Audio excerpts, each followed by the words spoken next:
Als mein Handy klingelte, hielt ich gerade ein belegtes Brötchen in der Hand. Ich saß an meinem Schreibtisch mitten in einem ganz normalen Arbeitstag.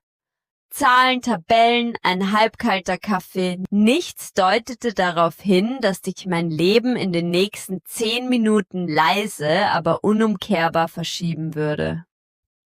»Lena, Schatz«, sagte die Stimme meiner Mutter am anderen Ende. Dieser Ton, zu süß, zu kontrolliert, der Ton, den sie immer benutzte, wenn sie etwas wollte. Es geht um das Geld, das dein Großvater dir hinterlassen hat. Meine Hand blieb mitten in der Bewegung stehen. Das Brötchen schwebte wenige Zentimeter vor meinem Mund. Ich kaute nicht. Ich atmete nicht einmal richtig. »Was ist damit?« fragte ich ruhig.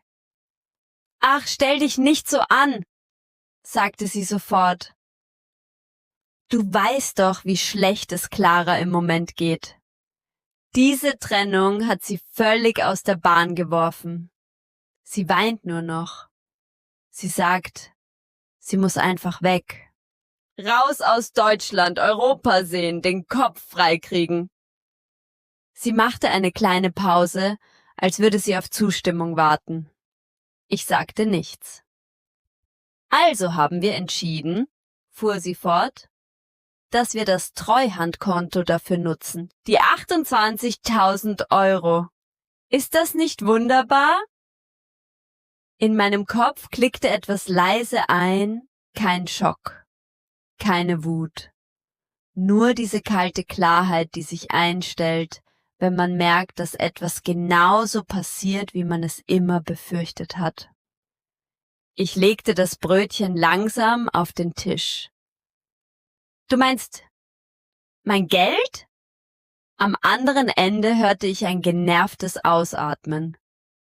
»Lena, bitte, das habe ich doch gerade gesagt. Das Geld von deinem Großvater. Du würdest es doch sowieso nie anfassen. Du hortest alles. Dein ganzes Leben ist Arbeit und Sparen.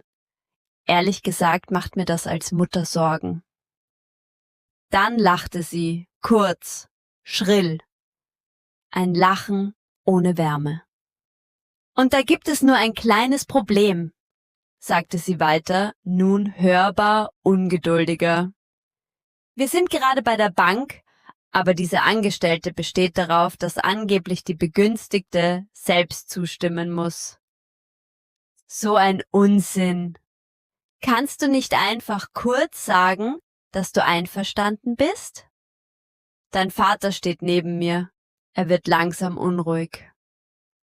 Ich schloss für einen Moment die Augen. Sie standen also bereits in der Bank. Nicht am Planen, nicht am Überlegen, am Ausführen. »Claras Flug geht übermorgen«, fügte meine Mutter hinzu. »Wir haben alles schon gebucht. Flug, Hotel, Zugtickets. Die Kreditkarte ist voll belastet. Es wäre wirklich unerquicklich, wenn das jetzt scheitern würde.« Ich hörte das Wort scheitern und hätte beinahe gelacht. Sie hatten das Geld, das mir noch nicht einmal ausgezahlt worden war, bereits als ihres betrachtet, hatten alles vorfinanziert, in der festen Annahme, dass ich, wie immer, einfach nachgeben würde. Und genau in diesem Moment wurde mir etwas vollkommen klar. Sie hatten keine andere Option mehr. Ich war ihre letzte Hürde. Ich nahm einen Schluck Kaffee. Meine Hände zitterten nicht, mein Herz schlug ruhig. »Warum eigentlich mein Geld?« fragte ich leise. »Wenn es um Clara geht, warum bezahlt ihr das nicht selbst?« Einen Sekundenbruchteil lang herrschte Stille. Dann explodierte meine Mutter. »Wie kannst du so etwas sagen? Weißt du eigentlich, in welcher Lage wir sind? Außerdem geht es hier auch um dich. Eine Schwester hilft der anderen.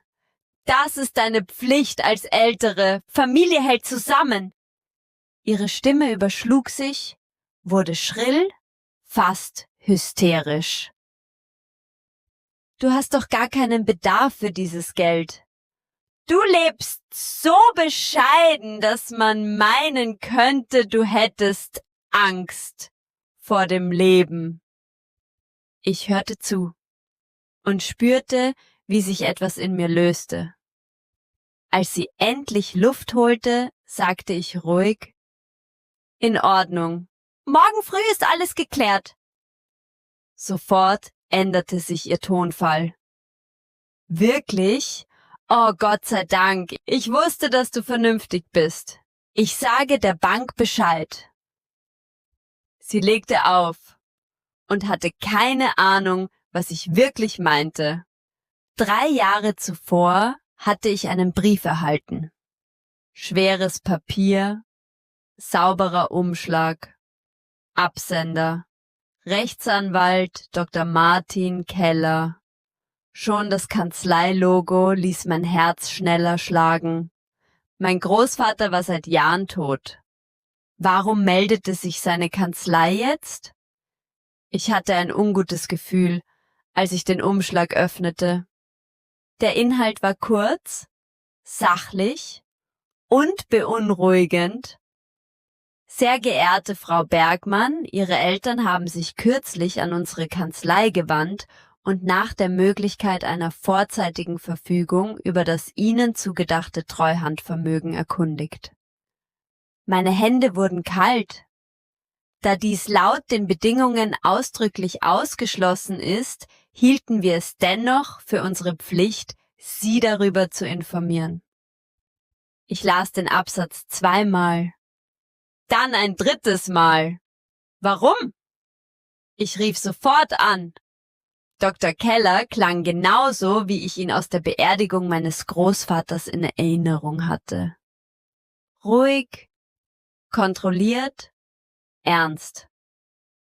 Ihr Großvater hatte große Sorge, sagte er nach kurzem Zögern. Sorge, dass ihre Eltern eines Tages versuchen könnten, Einfluss zu nehmen. Deshalb hat er sehr... Am nächsten Morgen wachte ich früher auf als sonst, nicht weil ich schlecht geschlafen hatte, im Gegenteil, mein Kopf war ungewöhnlich klar. Es war diese unheimliche Ruhe, die man nur kennt, wenn eine Entscheidung längst gefallen ist und der Körper einfach hinterherkommt. Während ich Kaffee kochte, stellte ich mir vor, was in diesem Moment bei meinen Eltern los war. Meine Mutter vermutlich vor dem Spiegel, nervös mit den Fingern an ihrer Halskette spielend. Mein Vater, der zum 10. Mal überprüfte, ob alle Unterlagen für Claras Reise eingepackt waren. Und Clara selbst, wahrscheinlich vor Freude aufgeregt, neue Kleider anprobierend, schon halb in Europa mit ihren Gedanken. In ihren Köpfen war das Geld bereits da. Die 28.000 € existierten für sie nicht mehr als Möglichkeit, sondern als Tatsache. Sie ahnten nicht, dass diese Illusion bereits zerbröckelte. Am Vormittag rief mich Dr. Keller an. »Frau Bergmann«, sagte er ruhig, »die Bank hat mich kontaktiert. Ihre Eltern haben tatsächlich ein Formular eingereicht, inklusive einer Unterschrift, die angeblich von Ihnen stammen soll.« Ich schloss kurz die Augen. Auch wenn ich es erwartet hatte, tat es weh. »Dann ist es also offiziell«, sagte ich. »Ja«, bestätigte er. »Und leider handelt es sich eindeutig um eine Fälschung. Die Bank hat den Antrag bereits abgelehnt.« Ich atmete langsam aus. »Wie geht es jetzt weiter?«, fragte ich. »Zunächst werden Ihre Eltern schriftlich informiert«, erklärte er. »Per Einschreiben. 2 Briefe.« »2? Einer von der Bank«, sagte er. »Und einer von mir.« Ich wusste sofort, was das bedeutete. Die Briefe trafen 2 Tage später ein. Ich stellte mir genau vor, wie sie im Briefkasten lagen. Schwer, offiziell, unübersehbar. Der erste Umschlag trug das Logo der Bank, der zweite das Wappen der Kanzlei Keller und Partner. Der Inhalt des Bankbriefes war sachlich, fast kalt. Der Antrag auf Auszahlung des Treuhandvermögens wurde abgelehnt. Die Begünstigte hat der Auszahlung ausdrücklich widersprochen. Am Treuhandkonto wurden keine Änderungen vorgenommen, kein Spielraum, Keine Diskussion. Der zweite Brief war detaillierter und gnadenlos. Er enthielt Kopien der eingereichten Unterlagen, vergrößert, nebeneinander gelegt, die gefälschte Unterschrift und meine echte, darunter eine sachliche Analyse. Der Versuch, durch Nachahmung der Unterschrift der Begünstigten Zugriff auf Treuhandvermögen zu erlangen, erfüllt den Tatbestand der Urkundenfälschung und des versuchten Betrugs. Und dann der entscheidende Satz: Sollten wir innerhalb von 7 Tagen keine Kontaktaufnahme ihrerseits erhalten, sehen wir uns gezwungen, weitere rechtliche Schritte einzuleiten. 7 Tage. 7 Tage, in denen die Realität unaufhaltsam einsickerte. Der erste Anruf kam um 10:17 Uhr. Clara. Ich sah ihren Namen auf dem Display und legte das Handy beiseite. Keine Minute später eine Nachricht. Lena, was ist hier los? Wir haben komische Briefe bekommen. Hast du irgendwas bei der Bank gesagt? Ich antwortete nicht. Dann meine Mutter. Ein Anruf. Noch einer. Und noch einer. Als ich schließlich die Voicemail abhörte, schrie sie fast. Lena, was soll das? Der Antrag wurde abgelehnt. Und dieser Anwalt, er droht uns mit Anzeigen. Willst du uns als Verbrecher darstellen? Dann mein Vater. Seine Stimme war tief, gepresst, voller Wut. Ruf sofort diesen Anwalt an. Das ist eine Unverschämtheit. Wir sind deine Eltern. Du gehst zu weit. Ich löschte die Nachrichten. Zum ersten Mal in meinem Leben fühlte sich Wegsehen nicht wie Flucht an, sondern wie Selbstschutz. 3 Tage vergingen. Dann rief Dr. Keller erneut an. Ihre Eltern haben sich gemeldet, sagte er. Ich hielt den Atem an. Und? Sie haben große Angst, fuhr er fort. Aber, er machte eine kurze Pause. Ich habe kein einziges Wort der Entschuldigung gehört. Ich schluckte. Sie sprechen von Missverständnissen, sagte er weiter. Von Familie, davon, dass man das doch intern klären könne. Etwas in mir brach leise. Was möchten Sie tun, Frau Bergmann? Fragte er schließlich. Ich wusste es sofort. Ich möchte, dass Sie aus meinem Haus ausziehen. Stille. Aus Ihrem Haus? Wiederholte er langsam. Ja, sagte ich. Es gehört mir. Und dann erzählte ich ihm alles. Wie meine Eltern vor 4 Jahren bei mir aufgetaucht waren. Wie mein Vater nach einer gescheiterten Investition alles verloren hatte. Wie sie geweint hatten. Gebettelt. Nur vorübergehend, hatten sie gesagt. Vorübergehend war zu 4 Jahren geworden. Sie zahlten keine Miete, keine Nebenkosten. Sie behandelten mein Haus wie ihr Eigentum. Und irgendwann war ich selbst ausgezogen, weil es nicht mehr auszuhalten war. Dr. Keller hörte zu, sagte nichts. Als ich fertig war, sprach er ruhig, aber bestimmt. Dann ist es Zeit. Er erklärte mir, dass eine Räumung rechtlich möglich sei, mit Frist. 30 Tage, sagte er. Kürzer geht es nicht. Dann 30 Tage, antwortete ich sofort. Der Räumungsbescheid wurde noch am selben Abend verschickt, wieder per Einschreiben. Diesmal gab es kein Missverständnis mehr. Als der Brief ankam, explodierte alles. Anrufe im Minutentakt, Sprachnachrichten, Vorwürfe, Beleidigungen. Clara schrie, dass ich ihr Leben zerstöre. Meine Mutter weinte, nannte mich herzlos. Mein Vater drohte. Ich hörte mir nichts davon mehr an. Ich blockierte Nummer für Nummer. Bevor ich den letzten Kontakt kappte, schrieb ich eine einzige Nachricht in den Familienchat. Das Leben und das Geld, das ihr immer verachtet habt, waren nie so schutzlos, wie ihr dachtet. Dann blockierte ich auch diesen Chat. In dieser Nacht saß ich allein in meiner Wohnung. Vor mir lagen die Unterlagen meines Großvaters. Zwischen all den Paragraphen stach ein Satz hervor. Zur Gründung eines eigenen Vorhabens. Zum ersten Mal sah ich darin keine Einschränkung, sondern eine Einladung. Und irgendwo tief in mir wusste ich, der schwerste Teil lag hinter mir. Die letzten Tage der Frist vergingen schneller, als ich erwartet hatte. Vielleicht lag es daran, dass ich zum ersten Mal seit Jahren nicht mehr reagierte, nicht mehr erklärte, nicht mehr rechtfertigte. Ich lebte einfach, ging zur Arbeit, kochte mir abends etwas zu essen, ging früh schlafen. Eine fast schon banale Normalität, die sich ungewohnt fremd anfühlte. In meinem Kopf war es still geworden. Am 29. Tag klingelte mein Telefon ein letztes Mal. Dr. Keller. »Frau Bergmann«, sagte er ruhig, »ich wollte Sie informieren, Ihre Eltern haben das Haus nicht freiwillig verlassen. Ich hatte damit gerechnet. Dann wird morgen die Zwangsräumung durchgeführt«, fuhr er fort. »Gerichtsvollzieher, Polizei, alles formal korrekt.« Ich nickte, auch wenn er es nicht sehen konnte. »Danke«, sagte ich nur. Nachdem ich aufgelegt hatte, saß ich eine Weile reglos da. Ich spürte keine Freude, aber auch keine Schuld, nur eine nüchterne Klarheit. Sie hatten jede einzelne Möglichkeit gehabt, anders zu handeln.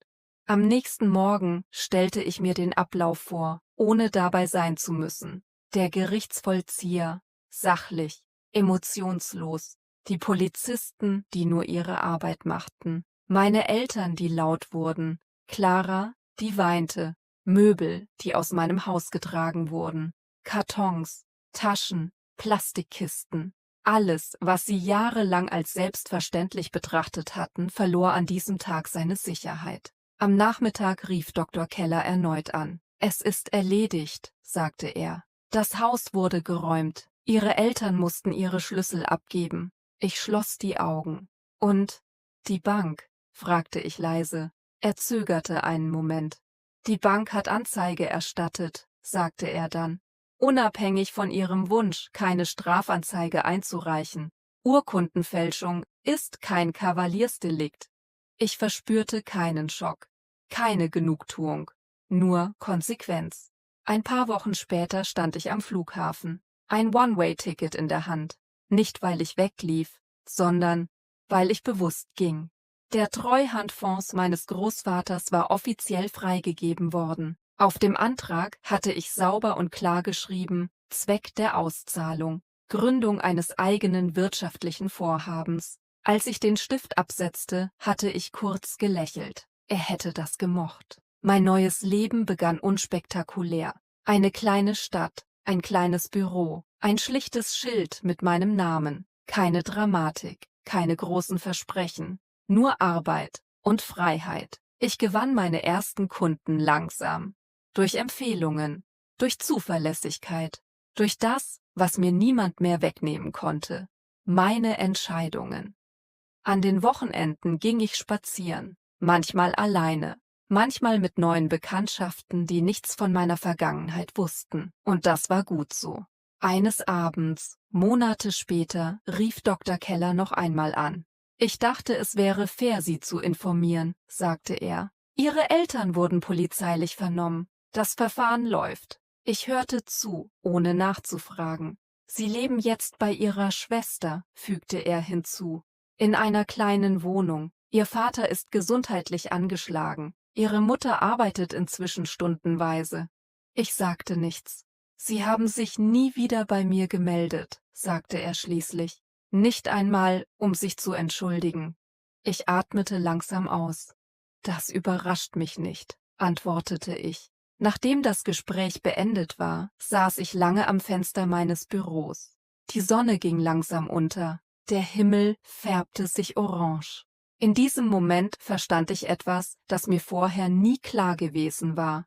Das Geld meines Großvaters war nie nur Geld gewesen. Es war eine Grenze, eine Absicherung, eine stille Botschaft. Du musst dich nicht opfern, um geliebt zu werden. Du darfst gehen, wenn Menschen dich ausnutzen. Familie ist kein Freifahrtschein. Ich hatte niemanden von einer Klippe gestoßen. Ich hatte nur aufgehört, das Seil zu halten, an dem sie sich festklammerten. Heute lebe ich ruhig. Ich arbeite viel. Ich lache mehr. Ich schulde niemandem etwas. Und jedes Mal, wenn ich meinen Namen auf einem Vertrag lese, denke ich an meinen Großvater und an die Freiheit, die er mir hinterlassen hat. Sich selbst zu schützen, ist kein Verrat. Es ist Verantwortung.